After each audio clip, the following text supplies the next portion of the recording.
Yeah. What do we chat about? Brian, you had a thing you were going to say earlier and then you didn't.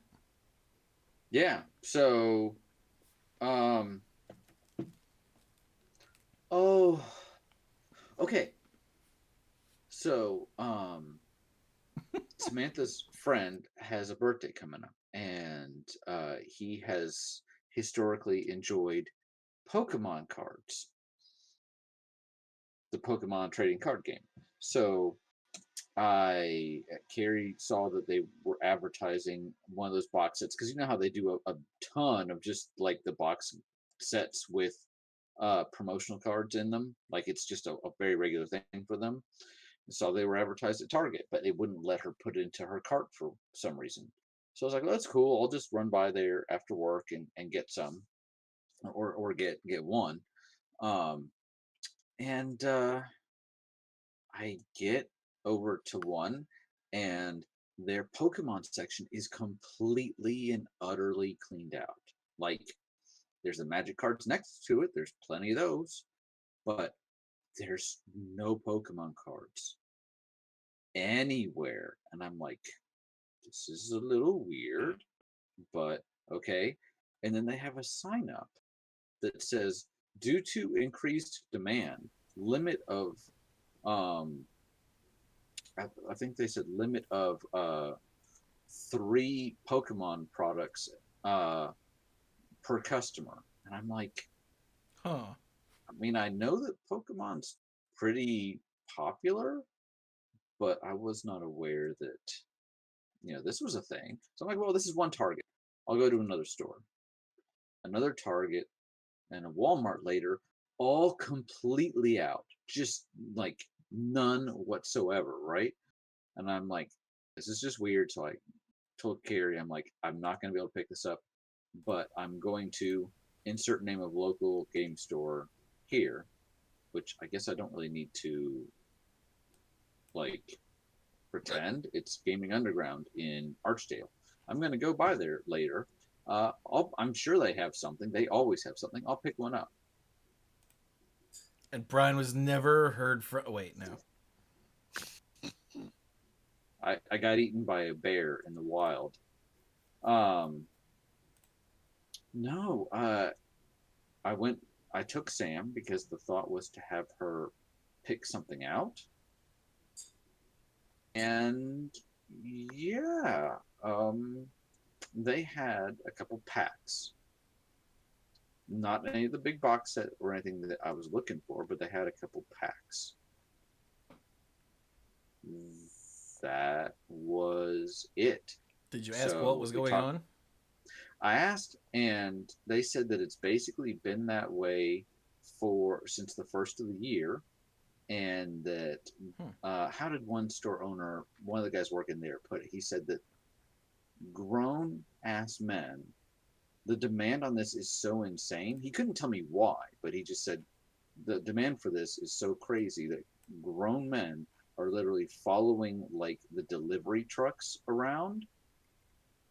And as soon as Pokemon cards are dropped off at a Walmart or Target, they go ahead and buy it all up. And I thought this was really weird and kind of intriguing. So I tried to look it up when I got home, and I couldn't really get a straight answer. Somebody put up a YouTube video about, um, why we as collectors, I'm assuming he was talking about himself, why this was bad for the game, but I'm still not sure what exactly has transpired within the game that they have gotten so crazy. Huh. So, yeah. And then apparently in February, the company that makes the game put out a statement saying, we acknowledge that there's a shortage and we are doing our best to try and accommodate that and da da da. Da. And again, I'm like, that's fantastic. Why? Why? I don't know. I don't understand what has happened other than maybe that in the last year or so, maybe people couldn't get their hands on it due to supply. And I guess maybe now because of shipping issues, and now you have a bunch of people that are like, her scarcity is awesome. I'm going to, take all of this children's card game. Which, I mean, if people want to invest, that's a thing, but it just struck me as odd. So I didn't know if maybe anybody here, either any of you guys or if anyone in chat, had heard anything about this. So, anybody? Well, Chifuji mentioned Aha, that and the monster that is Logan Paul apparently opens Pokemon cards and donates money raised to charities. is that what's going on? Because somebody at the store did say, and I quote, blame YouTube, which I blame YouTube for most things. Right. So I wasn't sure if that was in general. But again, I just couldn't find any. Maybe because I stay the heck away from certain personalities. I just couldn't find a straightforward answer as far as this is what caused it. I was looking more for, something sensible, like fluctuations in the market, not Logan Paul. Yeah, Logan Paul is as far from sensible as you can get. Yeah. Didn't he electrocute a mouse or something? Or is that somebody else? Who cares? He's a terrible person. Okay. So that was it. We bought a couple of the packs that they had, so that she can give to her friend when we see him again. But it just struck me as really odd. I also, while we were there, I did pre-order 2 pre-release packs for Strixhaven, and they were like, "Which ones do you want?" I'm like, "What do you mean?" And it turns out they're doing that thing that they started back with Ravnica that they do like they would do it for a while, and it felt like it took off for a while, and it was every pre-release you got to pick, a faction or whatever was going on, to the point that when they stopped doing it, it was a little refreshing, like, but then they do it again. It feels like they do it for a lot of gold sets where you pick the guild, or in this case, the college, or faction, or whatever, and you get a seeded pack with it.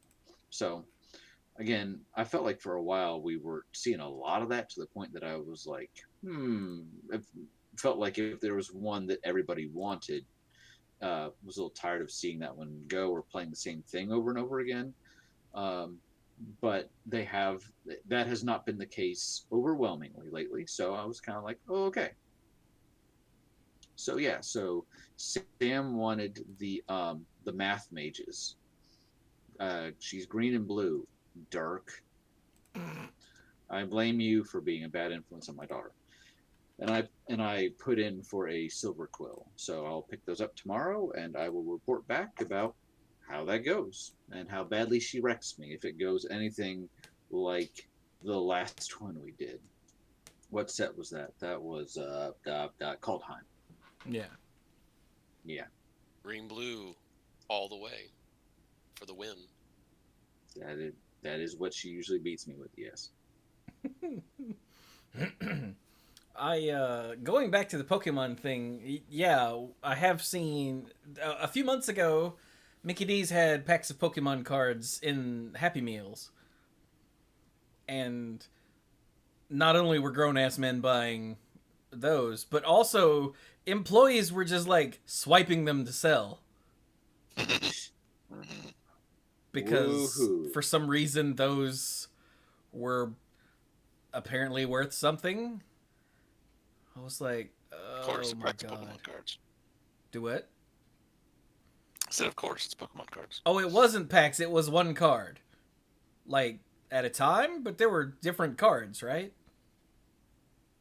It's so ridiculous. I don't understand, but I also don't understand much of anything. The magic cards were there. There was a somewhat diminished quantity, or it seemed, of Yu-Gi-Oh cards. So I was like, well, it's not just trading cards in general, but just weird. Oh, Lord. This is why we can't have nice things, yada, yada, yada. It's true. I feel like I say that enough that it's almost lost all meaning. It's still true, though. Yeah. So that was, I've started to just mention that in passing, just like, hey, this is something that happened. I'm like, you know what? This may be the closest thing to a card game situation that I'm going to talk about all evening. So I will do as Chewie usually recommends and save it for the show. Yay! I'm learning. After all So these there you years. Like we said last week, there's still After like all I these can't. years, I'm sorry. What? Go ahead. I still can't just talk gonna- about anything with Mike if it's a thing we have to talk about on stream or on the show, because Mike's brain will just check it off as yep, and then he will never think about it again. And I'll be like, yeah, so Mike, about this, and Mike will go, wait, and his brain will look at the Rolodex and go, no, it's checked off, it's gone, I deleted it. I'm like, It's like a few weeks ago when you sent us that thing in the Google chat about the jewelry, that tie-in jewelry. yeah, which went on sale And- today, I think. Okay. And I was like, I didn't say anything, and later you asked me, so where's the... And I was like, I thought we already talked about it. But no, it was something that you and I saw, like, after the previous show was done recording or something. Mhm. Yeah, Mike knows he's a super robot. His computer's doing something asshole-ish in the background, and it's Well, just now it's causing him to not sound doing like that. anything, so I don't know what Oh, the hell the problem. maybe you should go go bounce your router, Like off Okay. off the sidewalk. like or off the something. sidewalk. Or wait, try hanging up and rejoining, just as super basic. Yeah, why not? Have you tried turning it off and on again, sir? I mean, that fixes most things. There's a reason that that's the first question they ask. Yeah. Well, after, is it turned on? All right, let's try this one. Hey, that Oh, fixed it. Oh, So it's just a problem with my call. Apparently, yeah. I mean, the difference is astounding. It is. But I'm almost glad you are recording this, right? Because Yes. I don't think we could get that exact quality again if we tried. No. It was almost beautiful how awful it was. So good job. Oh my god, that reminds me. While we were playing Overwatch one time, Steph had some sort of bizarre internet problem, and she sounded like Roadhog. And, like, we weren't streaming or anything, and just all of a sudden, she sounded like Roadhog. And Bill and I took great pleasure in getting her to say Roadhog lines.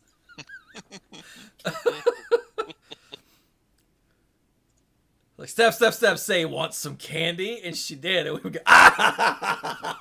Like, oh, it was amazing. Isn't that the film? Isn't that the film with Patrick Swayze? Well, that's no, Roadhouse. that's Ghost. Sorry, Dirty Dancing. I'm trying hard to think of another movie he was in that wasn't Roadhouse, but I'm coming up short for some reason. Anyway, Red Dawn. Red Dawn. There we go. Yeah. Who was in Red Dawn? Yeah. Yeah, the The original remake? Yeah. No, No, God, no. the original. No one even saw the I'm just- remake. I think the couple people that made it did, and like by accident. Oh man, I found a new. Well, it's not new, but I found a new YouTube channel to watch. What's that? It's called Defunctland. Yes, Defunctland is great. Brian, this is the thing you should show Carrie and Sam. Because Defunctland is about, mostly anyway, rides at old, like, big amusement parks with a heavy focus on Disney that aren't around anymore. And it's like a history lesson about each one and why it's gone and this and that and the other. And it's enjoyable as hell. I decided to start with the playlist that was Defunctland Season 1. And it caught my eye because of a different series on the same channel called Defunct TV. Because it was the newest one, which is the history of Where in the World is Carmen Sandiego. The show. Where? Yeah, that one. Yep. Carmen Sandiego. Yeah. And I went, oh, I used to love that show, so I watched it. And then I went to the channel and poked around, and I went, holy crap. Like, there's a whole defunct TV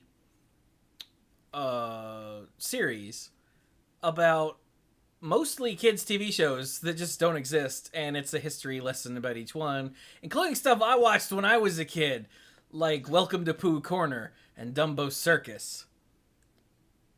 Is this going to take me back a little bit? Like, am I going to go, oh yeah, like over and over and over and over again? And then other stuff, you'll be like, I have no idea what in the blue hell that's talking about. Because there are some of those that would have missed your childhood and also missed Sam's childhood. So you'd be like, what? It was in that period in the middle. Mm-hmm. Like, I watched them all of the defunct TV episodes, even for shows that I'd never heard of and didn't care about. Because the way in which these videos are set up, it's really engaging and informative and good to watch. Good. Sounds enjoyable. Which led me to ask the parents how it is that I used to watch Welcome to Pooh Corner and Dumbo's Circus, because we never paid for the Disney Channel. And yet I distinctly remember watching those two when I was a kid all the time. Mm-hmm. And I think, because back then the Disney Channel, for those of you that are young, back then the Disney Channel was a premium thing you had to pay for, like HBO. Right. And many years later, it transferred to a normal cable channel that wasn't premium, and they had no idea. I was like, we used to watch this all the time, and Mom was like, yeah, you did. I remember that. And I'm like, how? And she went, I don't know. Yeah, but Disney Channel's free previews were like a weekend or something. They didn't last very long, and I used to watch these things all the time. I think I figured it out. This is while we were all having, we were all sitting there eating steak, actually, right before, on Sunday when I went to visit, before Mom left again. I think we found, back in the day, the parents had the big-ass satellite dish in the backyard. Do you remember those? Yep. Mm-hmm. And I think we were able to find the feed channel for the Disney Channel. Yeah, like back in the early days of all that, if you knew exactly where to point the dish, you could get a channel that you weren't paying for. Oh yeah, the old man found feed channels for races back in the day, so he wouldn't have to watch commercials. Mm-hmm. And we also watched several boxing pay-per-views without paying for them. I'm pretty sure we watched Holyfield get his ear bitten off. Ugh.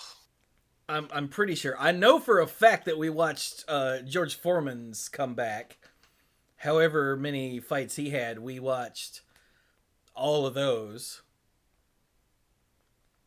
And yeah, because the old man was able to dig around the various satellites and find the feed channel, so I remember there was one fight that we watched without sound because we found the feed channel, but they had scrambled the audio, so he just muted it, and we just watched it and provided our own commentary.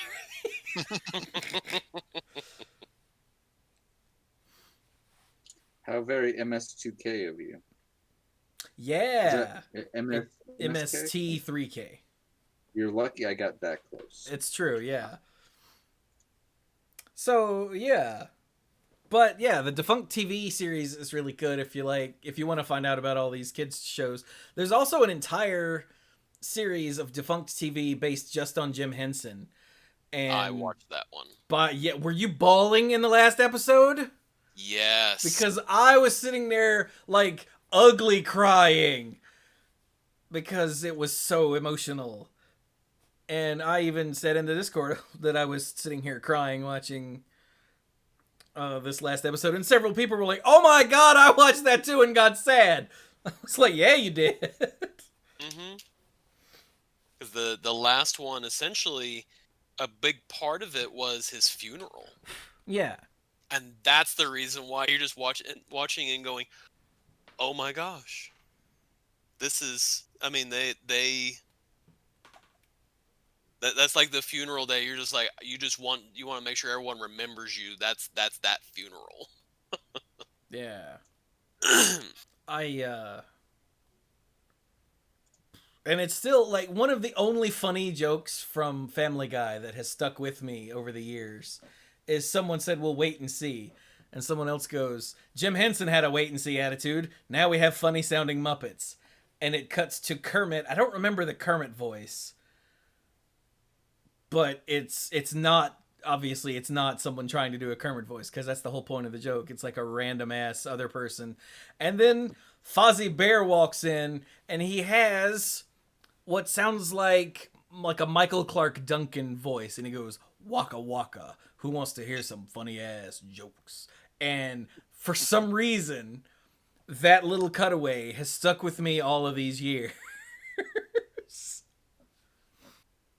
And yeah, it turns out that he just thought he had a cold, so he didn't, and he was super stressed at the time, and he didn't think to get it looked at until it got real bad, and by then it was too late. It was, what was it? Bacterial pneumonia or something? Yeah, it was really bad pneumonia. Yeah, it's something that if you like a couple days earlier and got some antibiotics, he wouldn't have gone out the way he did.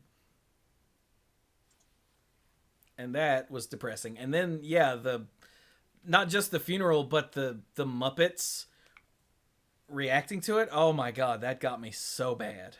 Mm-hmm.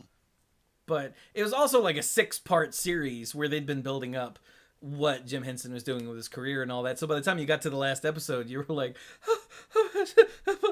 you were invested. So yeah, that's Defunctland. And then, like I said, the main thrust of the channel is looking at old rides and whatnot that aren't there anymore. Like what's the one I watched right before I left today? The submarine rides at Disneyland and Disney World. The submarine something, and then it was retooled to 20,000 Leagues Under the Sea and this and that and the other. It was really good, but they're all really good. I also watched America Sings, which I did not realize had a horrible tragedy right in the middle of it. There's another channel that they've collaborated with them, and that's Yesterworld, and he does a lot of research as well into the rides and everything. Ooh, I need to look at that too then. Mm-hmm. Because I said, I think he usually comes out every 2 weeks. Oh well, I've seen the channel pop up every once in a while in my recommends, and I just go, huh, but I never think to actually watch it. And then, like I said, Where in the World is Carmen Sandiego popped up. I went, oh, I love that show. So I watched it, and then now I'm hooked. I'm working my way through all of it. And the early videos are like 10, 15, 20 minutes a piece. So they're not long. They get longer as you go, like most YouTubers do. Yeah. But I'm monstering my way through the first season. They're also the Defunctland podcast, the first season of which it's on the YouTube channel. It seems to be freeform discussions, and then the second season seems to be interviews with people. But I'm not gonna watch that for 2 hours on my Fire Stick, so probably never gonna actually watch any of those. But all the actual Defunctland videos, I'm all over. So yay! Just in case anyone's looking for something new and different to watch on YouTube. Since I'm not posting any videos at the moment because I'm terrible.